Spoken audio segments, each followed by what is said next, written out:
Vatican city ईसाइयों के मारूफ रूहानी पेशवा पोप फ्रांसिस ने गजा में होने वाली इजरायली बमबारी को जंग नहीं जुल्म करार दिया है। गैर मुल्की खबर रसां इदारे की रिपोर्ट के मुताबिक पोप फ्रांसिस ने गजा में एक ही खानदान के 7 बच्चों को बमबारी करके कत्ल करने की इजरायली कार्रवाई की शदीद अल्फाज में मजम्मत की। वेटिकन सिटी के अरकान से गुफ्तगू करते हुए पोप फ्रांसिस ने इजरायली बमबारी को बेरहमी और वहशत से तशबीह दी।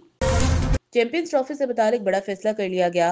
इवेंट के सबसे बड़ा मुकाबला पाक भारत मैच दुबई में होगा। जराये के मुताबिक चैंपियंस ट्रॉफी के लिए यूएई को न्यूट्रल वेन्यू बनाने का फैसला किया गया है। चैंपियंस ट्रॉफी में भारत के मैचेस यूएई में होंगे, जबकि पाकिस्तान और भारत का मैच भी मुत्तहिदा अरब अमारात में ही होगा। इस्लामाबाद पाकिस्तान तहरीक इंसाफ पीटीआई ने हुकूमत की जानिब से मुज़ाकरात की पेशकश कबूल कर ली। ज़राए का कहना है कि पीटीआई ने मुज़ाकरात की पेशकश कबूल कर ली है। तहरीक इंसाफ का वफ्द कल मुज़ाकराती अमल में शरीक होगा। हुकूमत और अपोजिशन में मुज़ाकरात का इब्तदाई दौर कल 11:30 बजे होगा।